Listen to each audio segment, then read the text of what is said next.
Bonjour à tous, j'espère que tout le monde m'entend. Je ne peux pas vérifier le son, donc n'hésitez pas à me dire si vous m'entendez ou pas. Elisabeth, tu dois m'entendre aussi. Tout à fait. Super. Eh ben, écoutez, je vais vous laisser 1 heure avec Elisabeth qui est photojournaliste et qui nous appelle avec Anne-Lise en direct de l'Alaska. Donc tu vas nous raconter tout ça et nous partager tous tes reportages. Donc je te Bonjour à laisse. tous. J'espère que tout le monde m'entend. Je ne peux À pas tout à l'heure. vérifier le son. Alors, j'ai en double. Non, ça va. Bonjour. Donc, j'espère que tout le monde m'entend bien. Je vais basculer donc sur ce qui nous intéresse aujourd'hui. Donc, je vous dis bonjour depuis la ville de Fairbanks, en Alaska, donc, et depuis en particulier la maison d'Anne-Lise qui est à côté de moi, qui est mon amie, qui est une amie qui est scientifique, qui vit à Fairbanks depuis 6 ans et qui est journaliste scientifique et avec qui on vient de finir la réalisation d'un reportage sur les thématiques du changement climatique en Alaska. Donc voilà la raison pour laquelle j'interviens en fait en direct depuis chez elle. Je lui laisserai aussi un petit peu la parole quand on abordera la question du reportage qu'on vient de faire, puisque ça illustre aussi une des façons de travailler dans le photojournalisme, la façon dont on a, dont on a monté ce reportage. Voilà, à tout à l'heure. Voilà, donc peut-être en préambule une petite vue du dehors. Voilà. Il fait plus froid, il fait plus du tout froid ici en Alaska, dans le sens où il fait que -5. Donc il fait meilleur. Je vérifie que voilà, tout va bien. Donc le photojournalisme. Originellement, en fait, moi, je suis issue des métiers de la recherche aussi, de la recherche en biologie moléculaire. Quand j'étais petite, je voulais être vétérinaire. Et finalement, j'ai fait des études dans la recherche en biologie moléculaire. Et ce n'est que juste avant la thèse que j'ai rencontré la photographie et que j'ai décidé, après quelques temps, en fait, d'en faire mon métier. Donc, je n'ai pas fait d'école en photojournalisme ni en journalisme. Je me suis formée, comme on dit, sur le tas. Donc, j'ai commencé en fait par travailler au début de ma carrière, en fait, principalement avec des ONG et beaucoup avec Médecins du Monde. Donc, je profite pour vous montrer un petit peu la façon dont j'ai travaillé avec eux. En fait, c'était avec du coup le journal de Médecins du Monde. Donc où je suis partie pas mal sur le terrain avec eux. J'ai rejoint au début, donc c'était au début des années 2000, en fait, un collectif qui est basé à Lyon qui s'appelle ITEM, que j'ai quitté depuis. J'ai été membre en fait d'une agence, une coopérative qui était basée à Paris, qui s'appelait Picture Tank. Et aujourd'hui, je fais partie d'une agence qui est plutôt en fait une association de photographes qui mutualise et qui partage des outils de diffusion de nos images qui s'appelle Divergence Images et qui réunit plus d'une centaine de photographes. Quoi dire d'autre? J'ai alors plusieurs casquettes, un peu plusieurs métiers.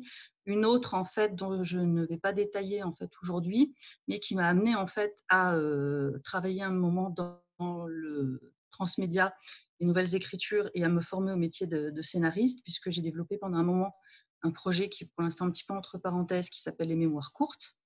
Voilà. Donc moi, après cette petite présentation, depuis 2 ans et que j'ai rejoint l'agence en fait de Divergence Images, j'ai décidé, on va dire, de revenir un peu à mes premières amours, c'est-à-dire à la science, et de me consacrer dans les reportages que je produis sur du photojournalisme scientifique plutôt dédié à la conservation des sujets voilà, plutôt liés à la recherche scientifique, l'environnement et le tout tourné vers la mer, puisque je me forme aussi actuellement en ce moment à la photographie sous-marine.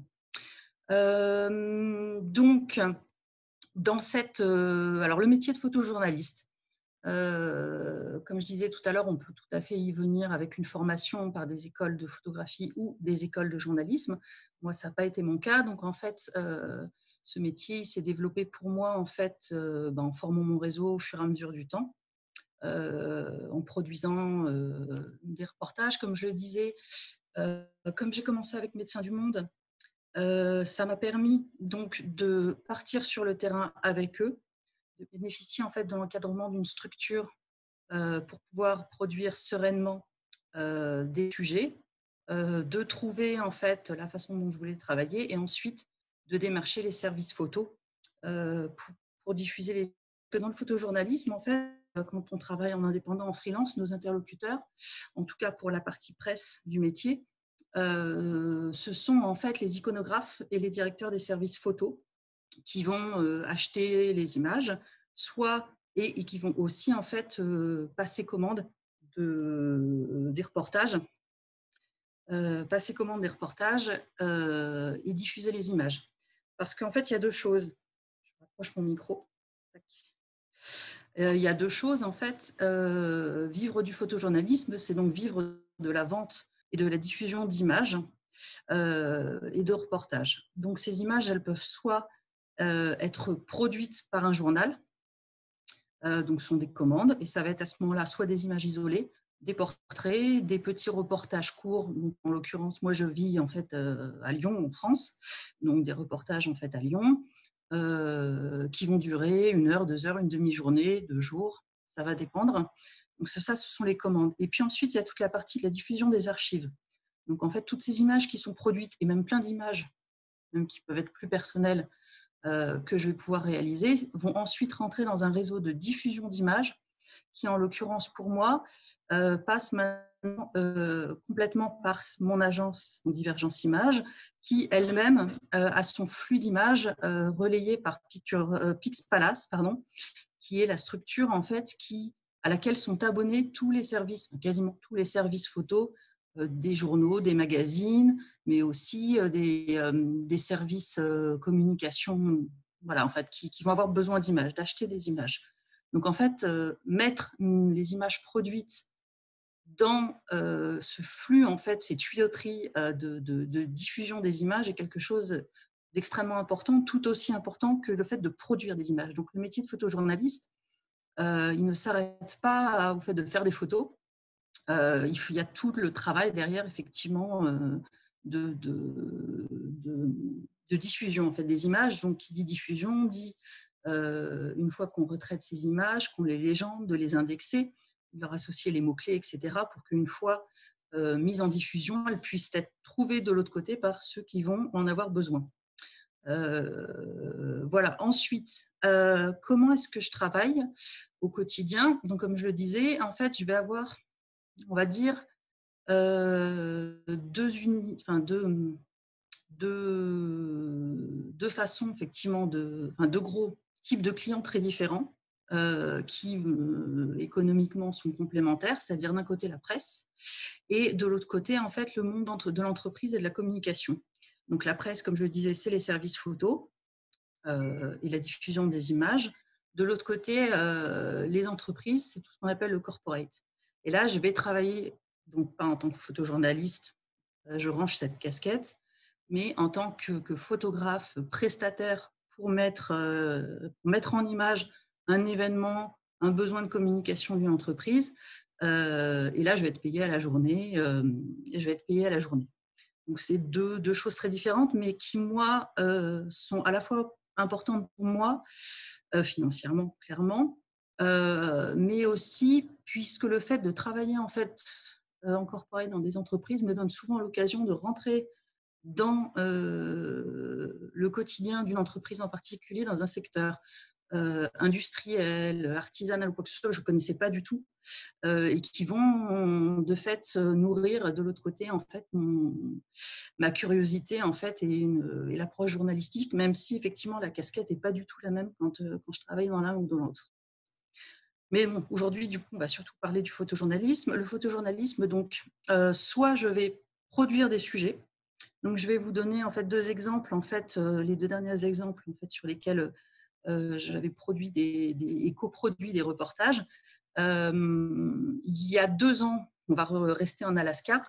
Il y a 2 ans, en fait, j'avais, toujours avec Anne-Lise, chez qui je suis en ce moment, on a eu l'occasion en fait de coproduire avec l'Université d'Alaska un reportage en fait à bord d'un navire de recherche scientifique.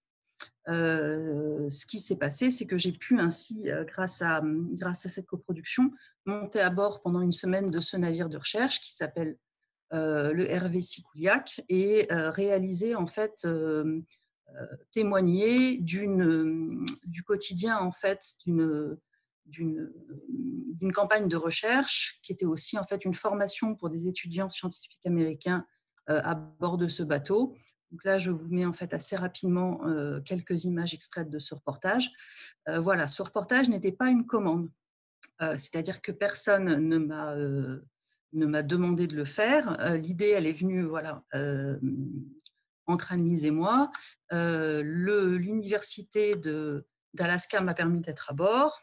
Et moi, du coup, j'ai financé le billet d'avion en fait, depuis la France.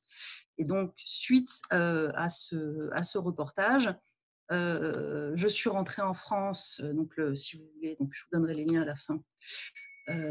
Donc, j'en ai profité, forcément, souvent, comme c'est souvent le cas, quand je produis des reportages, j'en ai profité pour réaliser d'autres sujets. On revient souvent avec plusieurs angles, plusieurs contenus différents. Voilà, un travail sur la ville de Fairbanks, donc, qui est laquelle où je suis encore aujourd'hui, mais avec beaucoup plus de neige en ce moment. Et j'ai démarché en fait avec ce reportage sur le navire scientifique Hervé Sikouliak, j'ai démarché en fait les services photos pour le vendre. Donc il y a eu des images isolées qui ont été vendues, qui ont été diffusées, aussi bien en presse d'ailleurs qu'auprès d'une société de biotechnologie en fait qui développait un process qui était utilisé à bord de ce recherche et qui m'a acheté quelques images en fait pour leurs besoins de communication. Vous voyez, l'équilibre en fait est toujours présent entre la communication et le journalisme.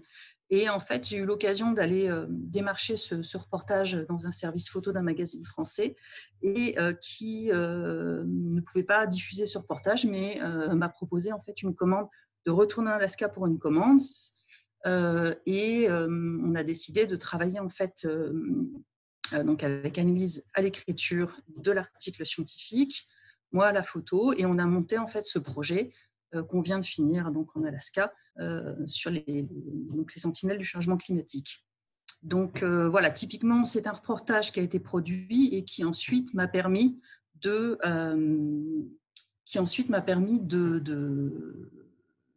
recevoir une commande. Autre exemple, par exemple, dans les derniers reportages que j'ai pu faire, que j'ai produit du coup moi-même, ça a été en fait un reportage que j'ai fait cet été à bord en fait de la plateforme de surface d'une mission scientifique dont vous allez très bientôt beaucoup entendre parler, qui est la mission Gombessa 5, réalisée par Laurent Balesta, qui est un plongeur, biologiste et photographe et réalisateur sous-marin. Et moi, j'ai voulu m'intéresser. Là, c'était vraiment un coup de cœur personnel, une curiosité de m'intéresser à comment, en fait, cette équipe de surface travaillait au service des 4 plongeurs, des 4 explorateurs qui, eux, ont passé 28 jours, en fait, dans une station hyperbare qui leur a permis de réaliser, en fait, ça bug un peu dans les images, on reste sur la même. Donc, si ça remarche, si je relance. Donc, en fait, là, c'était vraiment une production de ma part. C'est-à-dire que je suis allée en démarchant le service presse de la mission, toquer à leur porte pour pouvoir monter à bord de cette plateforme et ensuite diffuser les images. Donc, pareil, ça a donné lieu à quelques publications derrière. Le mode de production des reportages comme ça n'est pas toujours, on s'y retrouve. C'est difficile de dire si on s'y retrouve en fait financièrement directement parce que les retombées, elles sont à la fois en vente de reportages complets, en vente d'images isolées, mais aussi en réseau. C'est-à-dire que voilà, le fait de me placer maintenant avec cette identité pour photojournalisme dans le milieu scientifique me permet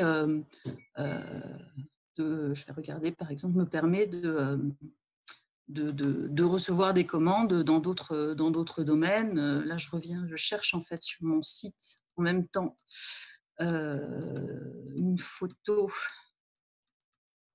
Je ne sais pas si je vais la retrouver tout de suite. Non, elle n'est peut-être pas là. Donc voilà, ça c'est typiquement des sujets produits ou coproduits que je vais chercher à vendre ensuite. Le métier de photojournaliste, en fait, je vais travailler seule donc sur le terrain, tel était le cas de le reportage sur la mission Gombessa. Donc là, j'étais à la fois à l'écrit et à la fois à la photo. Je reviendrai en détail sur le reportage qu'on vient de finir là maintenant, mais la configuration là était un reportage en fait à deux, donc où je n'étais que sur la photographie et du coup Annelise, la journaliste, était sur toute la partie construction du reportage, mise en place des rendez-vous, interviews et la rédaction de l'article par la suite. Donc ça, c'est pour ce qui est des choses, des reportages en fait. Je peux aussi, alors je cherchais reprenez le fil de mon esprit. Photojournaliste, ça va être aussi en fait directement en lien avec, et ça peut être en local, hein, sur des thématiques qui du coup ne sont pas pour moi liées directement à la science, où là du coup je vais répondre à une commande presse en travaillant avec un ou une journaliste en fait d'un magazine. En l'occurrence, là ça avait été la commande du magazine L'Hebdo de la Croix, qui m'a appelé pour passer 2 jours en fait en immersion dans les médiathèques à Lyon. Et c'était avec une journaliste, Alice, avec qui j'ai passé. Ça ne peut pas marcher, je vais le relancer. Donc ça donne en fait une idée. Ça bug. Je vais essayer d'y accéder autrement. En tout cas, c'était ce reportage-là, ça a été l'occasion donc de travailler en binôme avec une journaliste. Donc là, je ne travaillais pas pour moi. Voilà, ça y est. Je travaillais vraiment pour le magazine et je mettais du coup mon regard de photographe à disposition de l'angle choisi par le magazine, par la journaliste du magazine. Je mettais voilà, mon regard de photographe à disposition de leurs propos. Donc, c'est des postures qui sont légèrement différentes puisque je ne suis pas au niveau éditorial sur mon angle à moi, mais pardon, à destination du magazine en fait, pour lequel je travaille. Ça, c'était un exemple. Donc, ça va être, comme je le disais, soit sur des sujets qui sont d'investigation, d'enquête, de témoignages, mais aussi j'ai eu une partie d'une certaine période où j'ai travaillé avec un magazine culinaire spécialisé vraiment dans la photographie culinaire. Et ça, c'est une expérience que j'ai pu faire parce qu'avant de me lancer complètement dans le photojournalisme, dans la période un petit peu de formation, d'auto-formation que je me suis fait, j'ai fait des stages informels chez un photographe culinaire, ce qui m'a permis en fait d'être capable de réaliser à la fois des images de reportage voilà, dans les cuisines, etc., mais aussi du coup des images un petit peu plus studio. Voilà, ça c'était une commande pour le magazine L'Étudiant à Lyon, toujours sur la Villa Florentine. Donc voilà, là on n'est pas sur du journalisme d'investigation, mais pour moi on reste toujours dans un univers où on donne à connaître, on donne à comprendre un métier, un milieu. Et c'est ce que j'explique souvent aux gens. Là, je l'ai eu à faire pas mal de fois en fait ces derniers temps, ici même en Alaska, quand on rencontrait des gens qui nous disaient mais moi, mon quotidien, il n'a pas besoin d'être photographié, ça ressemble à rien de particulier. Je disais ben non, l'article qu'on fait, il a besoin d'écrits, d'informations, de données, d'analyses par l'écrit, mais il a besoin aussi de sensibles, de donner à comprendre, de donner à ressentir en fait une situation. Et ça ça passe par les images, en fait, en l'occurrence. Voilà. Au niveau de la publication. Donc là, ce que j'ai montré dans un premier temps, effectivement, c'est ce qui est l'aspect le plus gratifiant. C'est de voir en fait des sujets longs, des portfolios qui s'étalent sur plusieurs pages. Donc ça, c'est très agréable quand les images en fait sont diffusées en fait dans leur ensemble et qu'elles constituent une histoire. Mais la publication des images, donc là, on est plus quand on est sur de la presse quotidienne.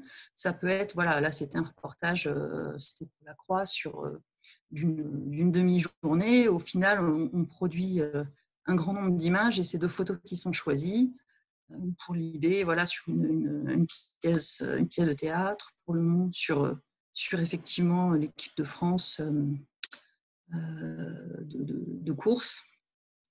Donc voilà, c'est aussi ça, moi, qui me plaît énormément dans mon métier de photojournaliste, c'est que je vais passer d'un univers à l'autre, rencontrer des gens différents complètement, réaliser des portraits. Alors moi, je suis un fichu, je travaille qu'en lumière naturelle et en situation. Je suis un fichu de créer comme le font les photographes de studio, de créer des lumières.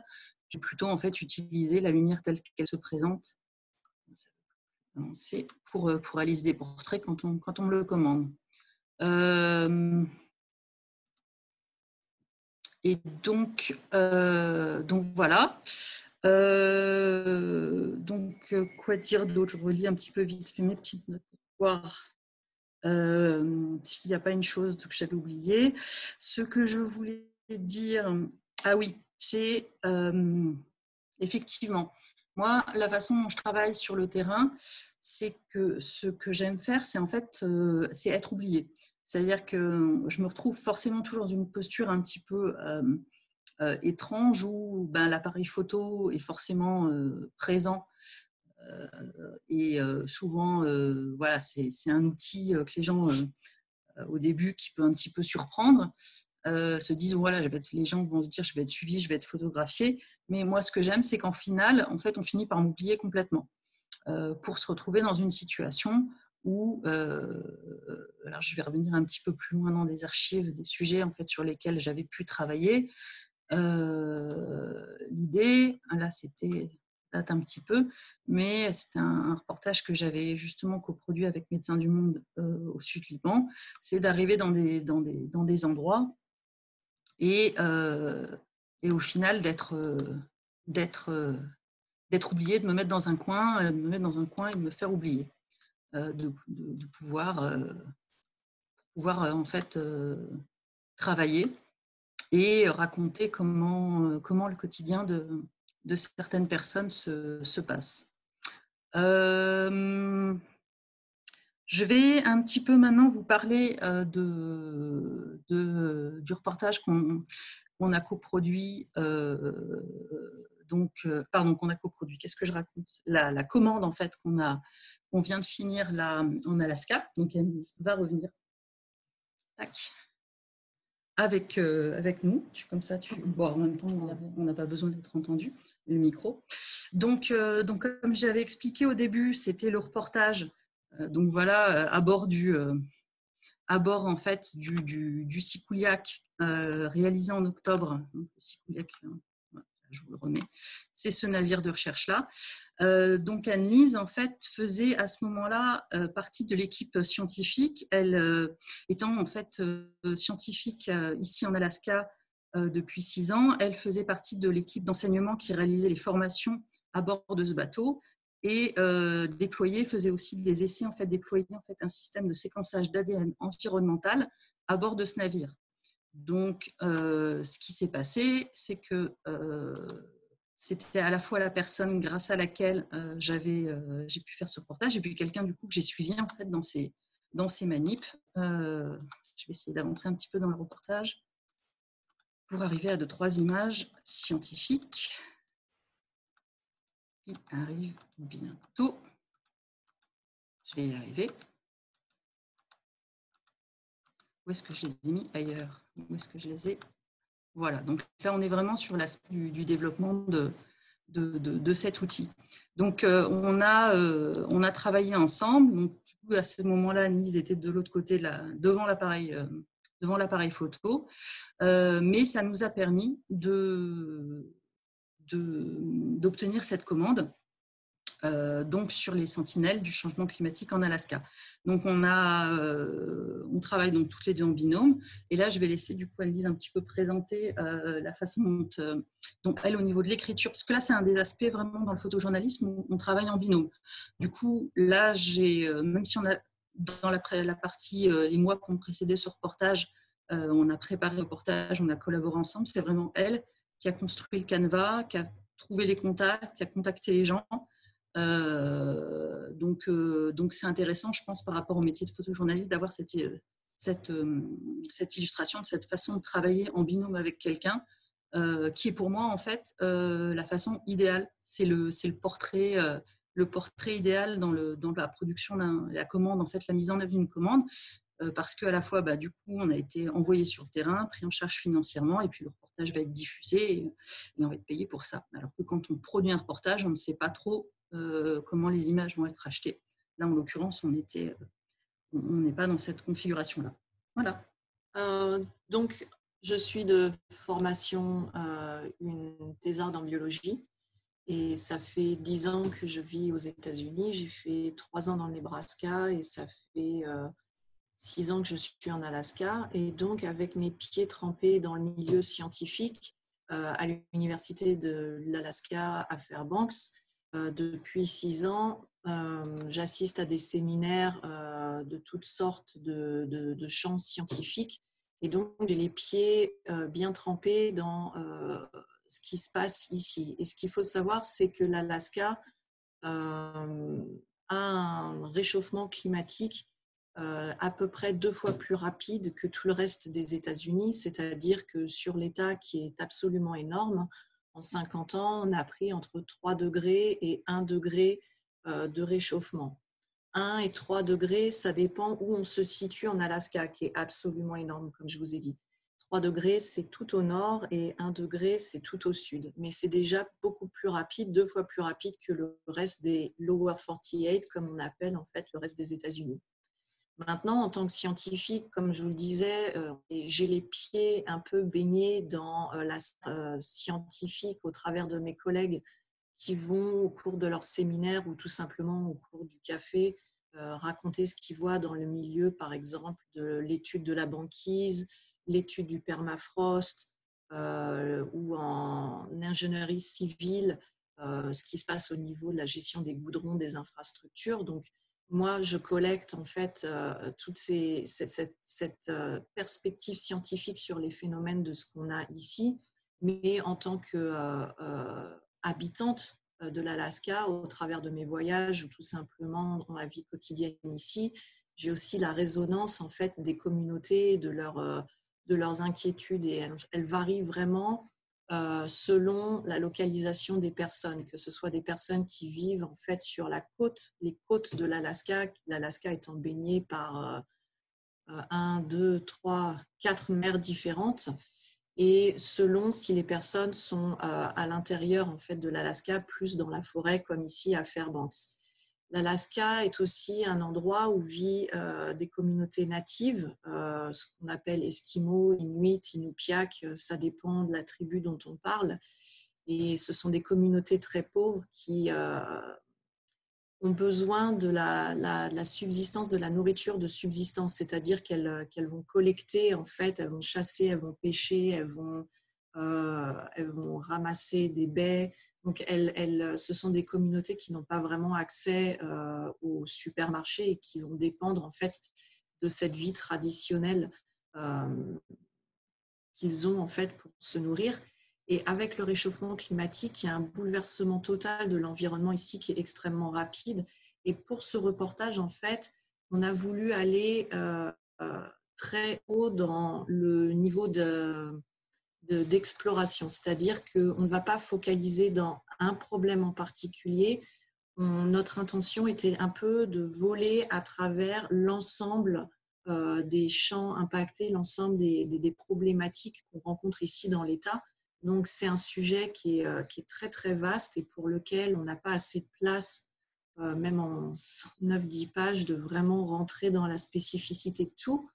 Mais on a des soucis au niveau du sol, on a des soucis au niveau de l'océan, de l'air, en fait, de tout. On a le permafrost qui fond, on a donc des terrains qui s'affaissent, des routes défoncées en permanence qu'il faut entretenir. Donc, on a des aspects financiers, on a des aspects vie quotidienne là-dessus. On a une disparition de la banquise. Donc ça, vous en entendez parler en Europe en disant la calotte glaciaire disparaît, mais ici, la banquise se forme en fait chaque automne et repart chaque printemps. Et depuis 50 ans, on a une période de banquise écourtée d'à peu près 2 mois, ce qui est absolument énorme. Et on a des vents changeants qui allaient du nord vers le sud et maintenant qui vont du sud vers le nord. On a donc en fait des gens qui avaient besoin d'aller sur la glace pour collecter les crabes, pour pêcher l'hiver, pour aller d'une communauté à l'autre qui ne peuvent plus faire ça, ce qui devient extrêmement dangereux au niveau, par exemple, des transports. On a des morts ici chaque hiver, et je ne rigole pas, de personnes qui simplement passent à travers la glace, soit banquise, soit les glaces de rivière. On a donc la température des océans qui ne passe plus en température négative au niveau du strait de Bering depuis 2 ans. On a des tempêtes au printemps qui détruisent les infrastructures côtières. Et puis, au niveau biologique, on a un effet sur l'ensemble de la chaîne alimentaire qui est absolument gigantesque. On a un changement au niveau des tout petits copépodes qui sont vraiment la base du krill, tout ça, et ça impacte en fait les chaînons supérieurs, le poisson, les oiseaux marins et même en fait les baleines qui, l'année dernière par exemple, les baleines grises, grey whales, non c'est pas baleine grise, c'est grey, pas la couleur, mais bon, ces baleines qui se sont échouées de manière anormale sur la côte en présentant des symptômes par exemple de famine, c'est-à-dire qu'elles ont l'air de ne pas assez manger. Mais on a pour le reportage aussi brossé l'aspect microbiologique, donc viral, se passant en même temps que le coronavirus. Ça nous a permis en fait aussi de parler un petit peu de ce qui se passait ici. Donc ça, c'était il y a 15 jours quand on est allé au laboratoire de virologie. Donc ici aux États-Unis, c'était un début d'inquiétude qui n'était pas encore pris tout à fait au sérieux, mais nous, en tant qu'Européennes, avec les échos qu'on avait, on a regardé ça un petit peu de plus près. Et puis, on s'est aussi intéressé à ce que ça avait comme impact, cet changement climatique, sur les traditions, sur les événements un peu emblématiques en Alaska. Donc, événements sportifs, événements culturels. Donc, on s'est un petit peu intéressé à ce qui se passait à ce moment-là, ici.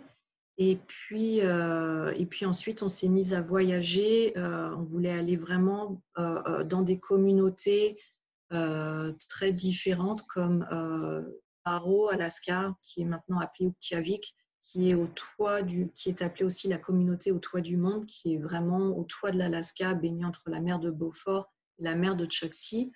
Et puis, on voulait aller aussi à Kodiak, qui est bien plus au sud. Et Barrow nous aurait permis de parler de la banquise, vraiment, et Kodiak, plus de l'aspect océanique et pêche commerciale. Donc, on n'a pas réussi à rejoindre Barrow puisqu'on s'est fait prendre par un blizzard. On est resté du coup 4 jours coincés dans un endroit qui s'appelle Prudhoe Bay, qui était fascinant aussi, mais qui était en fait une base, une station en fait de forage pétrolier, ce qu'on appelle le North Slope. Alors nous, on est resté 4 jours dans un endroit, on s'est rendu compte en fait au bout de quelques temps que ce qu'on pouvait voir en fait grâce aux gens qui nous ont un petit peu fait visiter les alentours autorisés de là à l'hôtel où on était, que ce qu'on voyait ne représentait qu'à peine 5 à 10% de l'ensemble de la zone d'exploitation de forage en fait pétrolier qui est basée au nord de l'Alaska et qui est ensuite emmené au sud de l'Alaska jusqu'au port de Valdez, hein, qui est tristement célèbre maintenant à travers le monde depuis l'accident du naufrage de l'Exxon Valdez. Dans ce pipeline géant qui traverse de nord au sud de l'Alaska et qui lui aussi en fait est soumis à des problématiques liées justement à la fonte du permafrost, des fragilisations en fait structurelles de ce pipeline. Enfin voilà, il y a plein de questions. Mais on est resté là-haut et on s'est dit, et ça je trouve que c'est intéressant d'en parler par rapport au métier du photojournaliste quand on travaille en fait à deux. Je fais une petite parenthèse pour dire qu'Anne-Lise est aussi photographe, mais qu'on a en fait, donc elle est photographe, journaliste, scientifique, donc. Mais comme on voulait travailler à deux sur ce projet, par la suite, on aimerait travailler sur des projets où on photographie à quatre mains, mais là, en l'occurrence, les rôles ont été distribués de cette façon-là, qu'elle travaillait sur l'aspect écrit, moi sur l'aspect photographique. Mais cette connivence en fait sur l'image nous permettait aussi quand même du coup de se faire des allers-retours, des ping-pong où on faisait des images en même temps malgré tout. Voilà, mais c'est parenthèse close, mais par exemple sur ce que je voulais dire, c'est que quand on part sur le terrain, là en fait, on avait 3 semaines en tout. Quand on part 3 semaines en fait sur le terrain, on a au début un programme détaillé très précis. Alors on a nos vols, on a les rendez-vous qui sont calés, plus ou moins longtemps à l'avance. Et puis la réalité, alors indépendamment de la pandémie du coronavirus qui s'est rajoutée au contexte de ce reportage, mais indépendamment de ça, en fait, il y a toujours des imprévus, toujours des gens qui finalement ne peuvent pas, des nouvelles personnes qu'on n'avait pas prévues qu'on rencontre et qui se mettent en place. Et puis, en l'occurrence, comme ici en Alaska, quand on est arrivé à notre escale, donc on quittait Fairbanks pour monter donc jusqu'à Barrow, Fairbanks, une petite escale à Prudhoe Bay et puis Barrow. Et puis, du coup, blizzard à Prudhoe Bay, plus aucun avion ne monte à Barrow, qui est pourtant à 20 minutes d'avion. Enfin, c'était vraiment juste à côté, mais le blizzard a cloué les avions au sol, les véhicules aussi. Donc, on a trouvé un hôtel à l'improviste, un espèce de mélange entre Shining et The Thing. En fait, l'hôtel en préfabriqué. Enfin, c'est pas du préfabriqué, franchement, parce qu'au niveau confort, par rapport aux conditions climatiques extérieures, on était vraiment bien. Mais qui était un hôtel dans lequel logeaient en fait un certain nombre de travailleurs du pétrole qui étaient là aussi. Et du coup, on s'est dit, voilà, on est là coincé pendant 4 jours. Qu'est-ce qu'on fait puisqu'on sait qu'on va sortir en fait de la thématique de notre reportage. En plus, on se retrouve dans un environnement qui est très intéressant même par rapport à la thématique, c'est-à-dire le forage pétrolier et le changement climatique. Très sensible comme question. Donc, chaque fois qu'on rencontrait quelqu'un avec qui on discutait, on ne voulait pas rentrer dedans brutalement et frontalement dans les gens, puisqu'on est là, on n'était pas nous dans une posture en fait de provocation, d'aller chercher mais de comprendre plutôt comment les choses, comment les gens qui travaillent là, puisqu'on n'avait aucun rendez-vous prévu avec des décideurs ou des responsables pétroliers, donc c'était trop court pour obtenir quoi que ce soit. Donc les conversations qu'on a eues ont été avec des gens qui travaillaient là, ou des gens dans le transport en fait aussi, puisqu'on avait même envisagé à un moment d'essayer de choper un camion pour redescendre de Prudhoe Bay à Fairbanks et de descendre via la Dalton Highway, qui est une route mythique en fait aussi. Mais finalement, les avions ont repris, donc on a pu repartir. Tout ce que je voulais dire, c'est qu'effectivement, quand on se retrouve dans cette situation-là, il faut improviser. Il faut voir, en fait, du coup, on est coincé, on ne peut pas faire autrement. Trouvons qu'est-ce qui peut être intéressant. Donc, on a fait ce qu'on a pu, en fait, pendant les 4 jours où on était bloqué, sachant qu'il y a des moments où on pouvait ne même pas mettre le pied en dehors de l'hôtel parce qu'en fait, le blizzard bloquait tout le monde, y compris tous les véhicules. Donc, une fois le blizzard passé, on a repris l'avion vers le sud de l'Alaska. Et là, en fait, on a pris 30 degrés de différence d'un coup, puisqu'on est passé de moins 20 degrés à plus 10 en fait, à Kodiak. On a retrouvé l'eau liquide, les couleurs, et on a rejoint en fait des communautés de pêcheurs, en fait, puisque ça nous permettait en fait, de parler dans notre sujet de la redistribution des espèces de poissons dans toute la mer de Bering et le Pacifique Nord, et de l'impact justement du changement climatique sur la répartition de ces espèces et donc sur la pêche en fait commerciale. Voilà. C'est à ce moment-là où vraiment, donc c'était la semaine dernière, où en fait les États-Unis ont commencé à être impactés clairement par la pandémie, où les décisions politiques en fait de clore les vols à l'issue en fait de l'Europe entre autres ont été prises et où les Américains, en tout cas les habitants en Alaska, à différents degrés en fonction de là où ils habitaient, ont commencé effectivement à prendre clairement des distances Et du coup, l'accès à plein de choses qu'on devait avoir, en fait, ont été petit à petit annulés, voire complètement ont disparu. Donc voilà, donc là, on est de retour en fait à Fairbanks chez Annelise. Et moi, je repars normalement mardi, enfin, en tout cas, heure locale, en fait, dans 2-3 jours pour la France, sauf si je dois avancer mon vol retour pour des questions de raréfaction des vols commerciaux. Et ensuite, comme on est dans une commande, va commencer en fait le travail donc d'editing, légendage, indexation des images. Pour moi, pour analyser le travail de rédaction en fait de cet article qui, du fait du contexte actuel, du fait de l'aspect aléatoire de tout reportage, on pense à ce qu'on va obtenir, mais on n'obtient pas tout à fait ce qu'on pensait. Donc, parce on a beau avoir écrit une sorte de fil conducteur, de script en fait de ça, on n'est pas non plus à l'abri en fait on n'est pas à l'abri en fait des aléas en fait et on est là pour témoigner de ce qu'est la réalité. La réalité n'est pas toujours comme on l'a prévu. Je vois que Sarah m'a appelé, donc j'ai dû peut-être. Oui, coucou. Voilà, oui, tu voulais me. Mais tu as dû voir mon dernier. Oui, j'ai vu ton message. J'ai plein de questions, donc je suis en train d'essayer de trier en même temps là. Alors, du coup, merci à toutes les deux déjà. Merci Annelise, merci Elisabeth. Oh, tu peux rester, je pense, si tu veux, il y a peut-être des questions. Oui, je pense que non, ça me concerne toutes les deux, il n'y a pas de souci. Alors du coup, la première question, je pense que c'est dans l'ordre, je vais essayer de les faire par thématique, de Charles Lazeri, c'est, alors est-ce que les communautés dans lesquelles vous vous rendez, donc là tu parlais tout à l'heure des Inuits, des Esquimaux, mais aussi potentiellement aussi ce qu'on appelle les communautés au sens large, donc les communautés de pêcheurs, etc. Est-ce que vous avez des soucis pour vous intégrer dans ces communautés-là ? Est-ce que vous êtes obligé de vous faire accepter, potentiellement, comme tu disais tout à l'heure, ils vous oublient, donc comment tu te fais oublier finalement ? Et est-ce que c'est parfois difficile d'avoir les images que tu avais l'intention de faire parce que ces communautés-là ne sont pas forcément...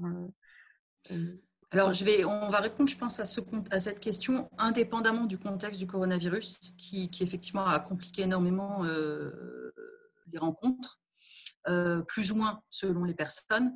Donc, je vais vraiment mettre cette thématique-là de côté. Quand on arrive quelque part, en fait, soit on a des rendez-vous qui sont calés, qui sont programmés à l'avance, et en fait, on a une première personne en contact, mais cette rencontre va toujours ensuite nous permettre de rentrer dans un univers. Je vais prendre l'exemple là qu'on a eu le dernier jour, on était à Kodiak. On avait, en l'occurrence, eu les contacts de 2 personnes qui étaient des marins, qu'on pensait être des marins, des anciens marins en fait retraités. On n'avait pas trop d'informations sur qui on allait rencontrer. Et le deuxième, en fait, s'est avéré être un propriétaire d'un bateau en fait qui venait le matin même de revenir d'une campagne de pêche de 3 mois et demi. Et typiquement, on rencontre le gars et on se dit oula, très réservé, un peu sur est-ce que c'est de la méfiance, est-ce que donc et on se dit non, ça a l'air d'être plutôt juste son caractère en fait, d'être un petit peu distant. Et on tente le coup, on lui dit ben voilà, est-ce que ça serait possible de vous accompagner au bateau qui vient, donc qui était au port, il y a 5 minutes à pied, de dire vous accompagner à votre bateau qui vient d'arriver et de rencontrer les membres d'équipage. On essaye, on pose la question, on fait oui, pas de problème, on y va. Et là, effectivement, chose qui n'était pas arrivée depuis les 3 premiers jours, en fait, l'équipage était en train de finir de vider tout le matériel, etc. et devait repartir à la station pour remplir de carburant le bateau. Et je dis, est-ce que je peux monter à bord pour faire ce petit trajet ? Est-ce qu'on peut venir à bord ? Oui, venez, pas de problème. Et là, du coup, on nous ouvre la porte et on nous dit, donc après moi, en tant que photographe, à ce moment-là, je rencontre des gens qui ne m'ont jamais vu, qui me voient débarquer en fait dans leur travail, qui en plus viennent de passer 3 mois et demi ou 4 mois en mer de Bering, qui sont là depuis 3 heures du matin, qui n'ont qu'une seule envie, c'est de finir le boulot et de rentrer chez eux, qui viennent d'apprendre en plus, parenthèse coronavirus, que en fait depuis le monde a changé et que en fait ils pensaient aller chez eux. Rentrer chez eux ou aller boire une bière, manger, dormir à l'hôtel, et en fait non, c'est pas possible. Donc là, Voilà, contexte un tout petit peu particulier. Mais en l'occurrence, même indépendamment de ça, ils me voient débarquer avec mon appareil photo et moi, j'ai en fait quelques instants d'échange, de regard avec eux. Je leur dis, ils voient bien qu'on a l'autorisation du capitaine du bateau. Mais pour moi, en fait, ce n'est pas parce que le capitaine ou le responsable d'un site, quel qu'il soit, ou d'une famille ou quoi que ce soit, m'a donné le feu vert pour aller dans le lieu et dans l'environnement, que je vais forcément en fait imposer à tout le monde, ça c'est ma façon de voir les choses, mais que je vais forcément imposer à tout le monde le fait d'accepter d'être pris en photo dans son travail ou dans sa famille, parce que parfois en fait on est sur des portages qui sont dans des environnements plus privés. Là on était sur un milieu professionnel. Donc, juste, je change un regard, je dis, je peux vous prendre en photo, je pose la question, on me fait oui, un signe de la tête, c'est bon, je comprends que j'ai le feu vert, et là, je commence voilà, à me faire oublier, à me faire la plus petite possible et à photographier tout ce qui se passe autour de moi dans le temps qu'on m'accorde. Et puis, quand je vois que les choses se calment un petit peu, obligations un petit peu administratives, on a nos formulaires d'autorisation de cession de droit à l'image qu'on a toujours avec nous. Ça, c'est quelque chose que je n'avais pas il y a 20 ans quand j'ai commencé, où on se posait beaucoup moins la question de la cession du droit à l'image, d'avoir une autorisation écrite de toutes les personnes qu'on photographie. Là, en fait, on trimballe toujours le petit formulaire sous la main pour le mettre sous le nez des gens qu'on photographie. Et à un moment, le gars, je vois qu'il a fini sa manœuvre, qu'il est un peu en pause. Du coup, je lui demande de remplir le formulaire. Je ne peux pas le faire avant, c'est compliqué, et je profite toujours d'un petit temps de calme. Soit c'est moi qui le fais, soit c'est Annelise qui le fait, si c'est vraiment très speed et qu'on doit le faire à deux. Donc voilà, donc là, en l'occurrence, sur le bateau, moi, de mon expérience, de toute mon expérience, j'ai eu plutôt toujours des bonnes surprises, en tout cas de gens en fait j'étais toujours surprise de la façon dont effectivement les gens étaient capables d'oublier. Alors même pour des gens qui au départ disaient oh là là mais moi je veux pas être pris en photo, je veux pas, c'est pas je veux pas, c'était plutôt je vois pas l'intérêt que mon quotidien ou que moi on soit pris en photo. Et puis en fait on finit par être oublié. Je sais pas si c'est un talent, si c'est une compétence ou quoi que ce soit, mais moi, c'est comme ça que je me sens bien avec la photographie. Je me sens souvent tout de suite très, très perdue dès qu'il faut que je guide un peu quelqu'un pour poser pour un portrait ou pour diriger des gens. C'est pas mon truc. Moi, je me sens plus à l'aise dans le fait justement de me faire oublier ce qui arrive. Après, quand il y a des personnes qui disent non, je les préviens, je leur explique que je vais continuer à faire des images, mais que je vais m'arranger pour qu'ils ne soient pas dans le cadre, pour qu'ils soient de dos, pour respecter en fait leur demande de ne pas être pris en photo. On dit qu'effectivement le droit à l'image de la personne s'arrête où commence le droit à l'information. Je suis tout à fait d'accord avec ce propos, mais comme je m'inscris dans le réel, je ne veux pas en fait forcer les gens qui ne veulent pas être pris en photo. Bien sûr, on n'est pas du tout dans un contexte où il faut, entre guillemets, forcer la main des personnes pour faire remonter à la surface des scandales politico-économiques, où là, on est dans un aspect, une démarche de dénonciation. Moi, c'est pas ma façon de travailler, c'est pas la façon dont on a travaillé là, parce que les faits parlent d'eux-mêmes, en fait. Mais voilà, donc sur l'aspect communauté native ici, c'est un autre aspect qui est complètement séparé et à part. Oui, on peut pas rentrer dans une communauté native là, comme ça. En fait, en tant que blanc, on aurait tendance à se dire géographiquement, je vais me rendre dans cet endroit et je vois pas pourquoi je ne le pourrais pas. Mais en fait, quand on rentre dans une communauté native, c'est une mentalité absolument différente. Et en fait, il faut se diriger vers le conseil tribal de la communauté, présenter le projet et demander la permission, en fait, montrer du respect et montrer qu'on n'a pas l'intention de venir envahir leur espace. Et donc, quelque part, il faut montrer patte blanche dans nos intentions. Et donc, j'ai approché un membre d'une communauté sur l'île de Kodiak pour justement parler de l'aspect subsistance, nourriture de subsistance. Et cette personne était tout à fait d'accord, par exemple, pour nous laisser rentrer. Mais ce n'était pas quelqu'un qui était... je me suis pas...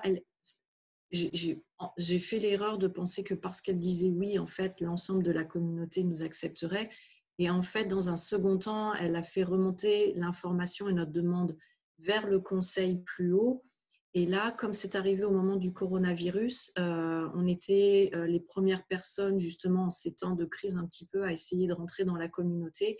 Et là, en fait, après 2 jours de ping-pong, en fait, un petit peu entre la personne, moi et le conseil, la décision a été prise de fermer la communauté entière aux visiteurs extérieurs. Et maintenant, c'est une démarche qui est globalisée, en fait, à travers l'Alaska. C'est quelque chose qui s'était aussi produit pendant la grippe espagnole de 1918. Ils ont ce privilège-là, en fait, de pouvoir contrôler les entrées, les sorties, et ils l'utilisent vraiment à bon escient là pour essayer de se protéger.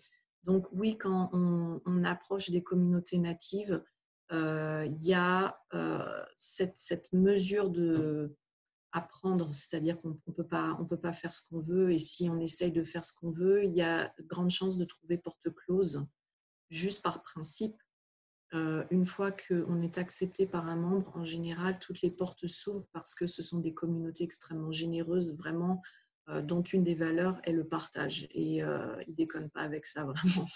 Puis moi, je me suis rendu compte, que ce soit ici ou dans d'autres reportages, c'est que la plupart du temps, quand on rentre dans une communauté donc, native ou même dans une communauté professionnelle, quoi que ce soit, en fait, on rencontre beaucoup plus de gens qui ont envie de partager des informations, des connaissances sur leur métier, leur environnement, sur leur vie, que des gens qui vont se fermer et dire. Alors, il y en a qui vont dire nous, on ne veut pas parler, mais voilà, on n'insiste pas et on passe à quelqu'un d'autre.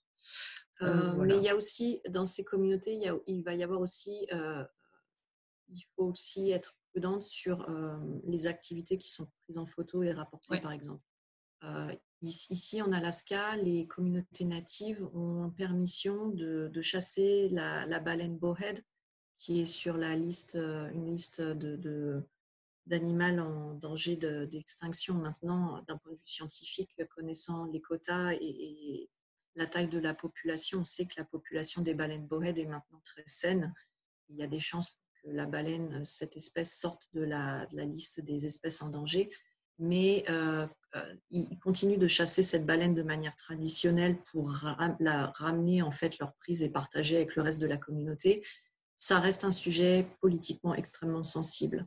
Et du coup, nous, par exemple, on voulait rentrer dans des communautés pour parler, en fait, de l'impact du changement climatique, et les communautés étaient plutôt ouvertes pour en parler avant le coronavirus, pour expliquer comment ils voient justement les différentes espèces animales se relocaliser, raconter comment la saison des cueillettes est vachement avancée au cours de l'année, et puis leurs inquiétudes. Ils ont énormément d'inquiétudes de voir leurs infrastructures s'écrouler en mer ou être complètement défoncées. Des villages natifs complets qui sont en train d'être localisés. Oui. Voilà, par exemple, par rapport à notre reportage, c'était très frustrant aussi de ne pas pouvoir accéder en fait à ces communautés, puisque en fait la relocalisation des villages en fait à cause de l'effondrement des côtes, d'une érosion accélérée, des villages entiers qui allaient être relocalisés. Finalement, voilà, on revient avec ce reportage, avec cet aspect-là qui n'a pas été traité, avec un contexte particulier, parce que voilà, mais c'est ça aussi en fait, c'est des choses qu'on avait prévues qui ne se font pas. Donc quand on est au sein de la communauté, oui, il faut faire attention à certains axes, à certains angles, et il est possible que l'autorisation nous soit donnée pour investiguer là-dessus, mais même si les portes s'ouvrent, il faut rester quand même dans l'idée qu'on n'a pas les mêmes cultures et qu'il y a des choses qui peuvent poser des problèmes. Donc il y a toujours quand même un pied à avoir en arrière et continuellement à poser des questions sur est-ce que ça, c'est quelque chose dont vous vous sentez suffisamment confiant pour en discuter ou pas. Après, au niveau de la préparation du reportage, pour moi, ça a été quasiment 9 mois d'informations que j'ai collectées, que j'ai classées, qui a donné un espèce de fil conducteur en fait pour l'ensemble de ce qui va être écrit. Ce sont des contacts aussi que j'ai mis dans ma besace petit à petit en 9 mois. Et j'ai mis un gros coup de collier sur le dernier mois pour la mise en place logistique et compagnie. Et là, c'est vrai qu'avec les aléas météo et coronavirus, le plan a été partiellement suivi, puis partiellement, ça a été de l'impro. Donc là, il y a aussi un choix en tant qu'individu à savoir professionnellement comment on réagit dans ce genre de choses. Si quelqu'un est un peu psychorigide, il y a des chances de crise mentale. Mais par exemple, dans le cas de Prud'Aubé, ça a été pour nous, en fait, faisons bonne fortune. Mauvaise fortune, bon cœur. Voilà, mauvaise fortune, bon cœur. Et du coup, là, on s'est retrouvés dans une communauté blanche, donc, ou par exemple masculine, donc, et vachement plus pragmatique vis-à-vis du changement climatique. Donc là, il a fallu réajuster légèrement le discours au niveau du choix des mots pour voir où les gens en étaient et ensuite approfondir ça dans les discussions.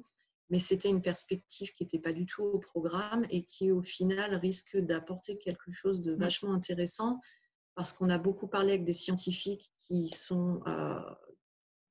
croient dur comme fer au changement climatique. Pas forcément une question de croire ou pas, mais c'est vrai qu'effectivement, d'avoir accepté de voir, de documenter, d'avoir intégré. Et on se retrouvait, oui, à Prud'Aubé, qui est plus un bastion où, par exemple, dans le milieu pétrolier, c'est quelque chose qui peut ne pas avoir été accepté ou qui peut être dénié quasiment.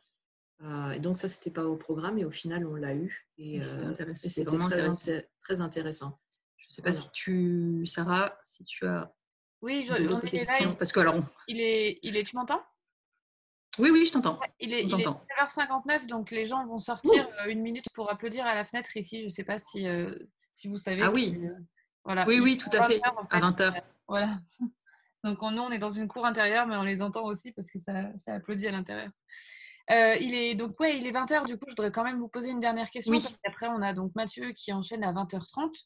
Et la question de Clément que je trouvais intéressante, qui renverse un petit peu la question précédente, on va de l'autre côté du miroir en fait. La question, c'est est-ce qu'il y a des sujets que vous refusez de traiter par conviction ou par sécurité? Alors, il y a des... Moi, je me suis retrouvée, alors complètement à d'autres moments, en commande. Je pense plus à la politique, par exemple, dans des partis politiques, pour ne pas les citer, qui étaient complètement à l'opposé de mes convictions personnelles. Mais l'idée, la question pour moi s'est posée, s'est dit j'y vais pas. C'est de se retrouver effectivement dans un endroit, dans un environnement entouré de gens en fait qu'on a envie de voilà. Mais j'étais là pour témoigner de ce qui se passait. Rentrer mon métier, c'est rentrer dans des univers qui sont pas les miens, donc qui me poussent à chaque fois à comprendre des choses nouvelles, à sortir de ma zone de confort. Mais c'est aussi ça qui m'intéresse. Parfois, c'est compliqué, parfois, c'est déstabilisant, ça peut mettre mal à l'aise, mais c'est ça qui m'intéresse. Après, dans les commandes, comment dire les choses pour être juste, dans la façon dont certaines commandes pressent, dans la façon dont des fois, parfois, la presse cherche à obtenir des images. Je vais prendre justement quand il y a eu beaucoup de manifestations en France, je me suis dit parfois, est-ce que j'ai vraiment envie de mettre ma sécurité en question par rapport à un propos qui n'est pas forcément celui. Donc, au début de mon métier, en fait, quand on est jeune photojournaliste, on se pose peut-être moins de questions, ou en tout cas, en voulant faire plus sa place, on est prêt en fait à répondre à toutes les demandes, à toutes les commandes et à se dire j'y vais un peu importe les conséquences. Maintenant, c'est quelque chose sur lequel je vais avec beaucoup plus de précautions. Je m'autorise à refuser, soit par problème d'emploi du temps. Quand je suis à Lyon dans mon quotidien, par rapport à ma vie de famille ou quoi que ce soit, effectivement, au début on se dit, on accepte. En plus, avec le statut de freelance, d'indépendant qui est de si tu n'as pas de commande. Donc, c'est un statut, je pense qu'il y a pas mal dans l'audience des gens qui sont dans le milieu du cinéma, le milieu du photojournalisme, le milieu freelance, en fait. Soit on a un statut, c'est quelque chose qui n'est pas dit de pigiste, soit un statut d'artiste-auteur. Donc, c'est l'AGSA, mais on n'a pas de statut d'intermittent, c'est-à-dire que si on ne travaille pas, on n'est pas payé, on n'a pas de revenus. Ce n'est pas une histoire de cachet. Donc effectivement, il y a un moment où on se dit il faut toujours bosser, toujours bosser, toujours bosser pour ne jamais être coincé. Avec le temps, avec peut-être plus, c'est pas forcément une question de revenu, mais d'arriver à faire un peu la part des choses, de peut-être s'écouter plus dans ce qu'on veut et dans ce qu'on veut pas. Ça m'arrive parfois de ne pas prendre une commande d'un reportage court, d'un portrait bien sûr, ou de quelque chose, que ce soit pour des questions de vie personnelle et de vie familiale, ou justement parce que le sujet vraiment me met mal à l'aise ou vraiment, voilà, s'il n'y a aucun inconvénient logistique pour y aller, j'y vais. Et si en plus j'ai des complications pour mettre en place et répondre à cette commande, et qu'en plus c'est un sujet que j'ai vraiment pas envie de faire, voilà, maintenant, au bout de 15-20 piges de photojournalisme, c'est un truc où je vais un peu lever le pied et dire bon, non, je ne prends pas. Mais c'est toujours prendre le risque, effectivement, du coup, si ça se réitère plusieurs fois auprès d'un interlocuteur d'un service photo, de se faire oublier ou de se faire, pas blacklister, mais genre, bon, bah, elle, on sait qu'elle ne répond pas une fois sur 3 ou une fois sur 4, on va arrêter de l'appeler. Voilà, c'est un petit peu le risque.